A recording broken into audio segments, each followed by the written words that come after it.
Supreme court بھی observe کر رہی ہے.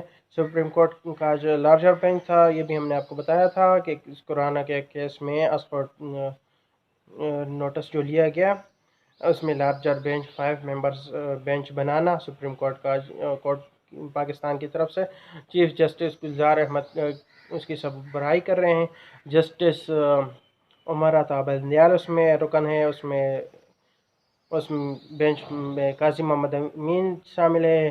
اس میں خیل صاحب موجود ہیں. اس میں یہ سب معزز جج صاحبان موجود ہیں. آج کل جو ہیئرنگ ہوئی، اس میں سوالات کیے گئے عدلیہ کی طرف سے. اس میں انہوں نے بتایا کہ اٹارنی جنرل کو مخاطب کر کے ایسے لگ رہا ہے کہ وفاقی حکومت یا ایگزیکٹو اتھارٹی نام کی کوئی چیز نہیں ہے، اور ایگزیکٹو اتھارٹی جو ہے مفلوج ہو چکی ہے، نان فنکشنل ہو چکی ہے. اور صوبائی وزیر اعظم پر FIR درج کرنے کی باتیں کر رہے ہیں. تو ہم سب کہاں جا رہے ہیں؟ یہ سسٹم کدھر گیا؟ تو اس میں اٹارنی جنرل نے جب یہ بات کی تو یہ تو سیاسی فیصلے ہیں، سیاسی حکومتوں پہ چھوڑ دیں.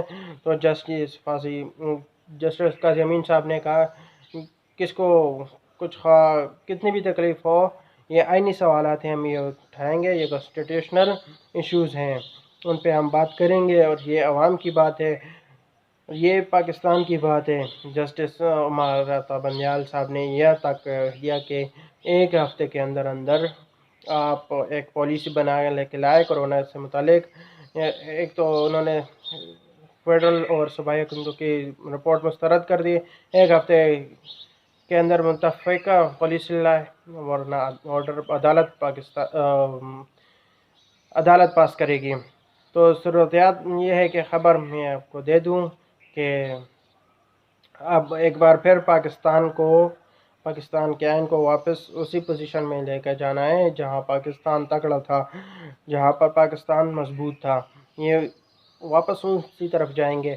اور یہ جو کیا کہنا چاہیے ریورس گیئر لگایا تھا کمزور کرنے کے لیے، پاکستان کو کمزور کرنے کے لیے. پاکستان کو فیڈریشن سسٹم ہے، وفاقی نظام ہے، اس کو نیم وفاقی نظام، اس میں انگلش میں کہتے ہیں فیڈریشن کو کنفیڈریشن میں تبدیل کر دیا گیا، ڈھیلا ڈالا سا وفاق یہ بنا دیا گیا تھا. اور خدا نخواستہ وہ کسی بھی وقت کوئی بھی صوبہ کہہ سکتا ہے کہ ہم پاکستان کی وفاقی حکومت کی گورنمنٹ پاکستان کی نہیں بات مانتے. گورنمنٹ آف پنجاب کہہ سکتے، گورنمنٹ آف KPK کہہ سکتے ہیں، گورنمنٹ آف بلوچستان کہہ سکتے ہیں ہم بات نہیں مانتے، ہم وفاقی حکومت کی بات نہیں مانتے. تو پھر کیا پیچھے رہ جائے گا؟ تو یہ وہ چیز ہے.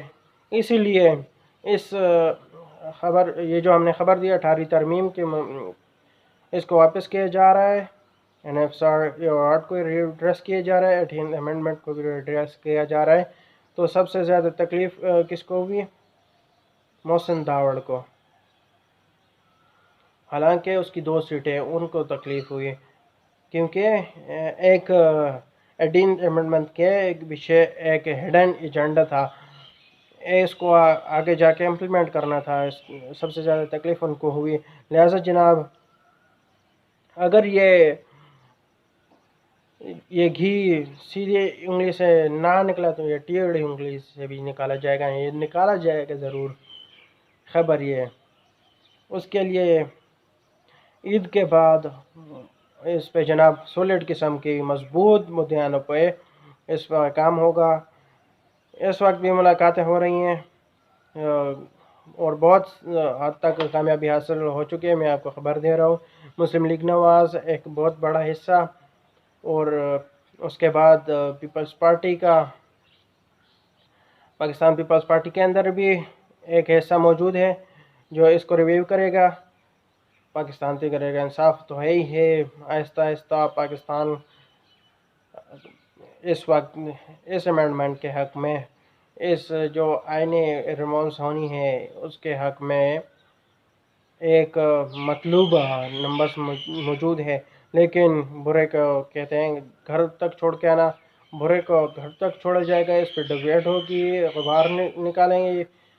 عید کے بعد یہ سلسلہ شروع ہوگا عید کے بعد میں ایک اور بات بھی بتا دوں کہ عید کے بعد ایک نیب جس کے کیا کہنا چاہیے دھان کھٹے کرنے کی کوشش کی جا رہی تھی، جس کے زہر نکالنے کی کوشش کی جا رہی تھی، جو نیب آرڈیننس میں ترمیم کی خبر چل رہی تھی، وہ ساری کی سارے دھڑم سے نیچے گریں گی۔ عید کے بعد جناب گرفتاریوں کا موسم بہار آئے گا، نیب ایک بار پھر آب و تاب کے ساتھ آئے گی۔ شہباز شریف صاحب آج بلایا گیا تھا، کل یعنی کہ کل بلایا گیا تھا اور انہوں نے سوالوں کا جواب نہیں دیا، ان کے پاس کسی سوال کا جواب نہیں تھا، لہذا عید کے فوراً بعد شہباز شریف صاحب کو بھی دوبارہ طلب کیا جا رہا ہے اور شہباز شریف کو سوالوں کا جواب دینا ہوگا، ورنہ پھر ان کو نیب قانون کا سامنا پڑے گا، یہ جو کہ یقیناً گرفتاری ہے۔ اور پاکستان تحریک انصاف کی جانب سے رخ انور آئے گا نیب کا۔ جو لوگ جنہوں نے اندر خانے مکمہ کا کر کے انڈیم آرڈیننس کی ترمیم کروا لی تھی، وہ ترمیمی آرڈیننس غیر فعال ہو چکا ہے، وہ نان فنکشنل ہو چکا ہے، زائد المیعاد ہو چکا ہے۔ نیب کے پاس اب وہی اختیارات ہیں جو پہلے تھے۔ اب کاروبار، تاجر، صنعت کار، بیوروکریٹس اور ان میں سے شاید ہی کوئی بچے۔ عید کے بعد ایک بڑی زبردست لہر چلنے والی ہے اور پھر اس کے بعد جو سیناریو بنے گا اس میں آپ دیکھیں گے کہ 18th امنڈمنٹ بھی ریویو ہوگا، NFC ایوارڈ بھی ریویو ہوگا اور پاکستان مضبوط ہوگا۔ جو اصل بات ہے پاکستان نے مضبوط ہونا ہے اور انشاءاللہ وہ مضبوط ہوگا۔ جو ایڈن ایجنڈا تھا 18th امنڈمنٹ کے پیچھے، وہ ہڈن ایجنڈا اپنی موت آپ مرنے جا رہا ہے۔ اللہ حافظ۔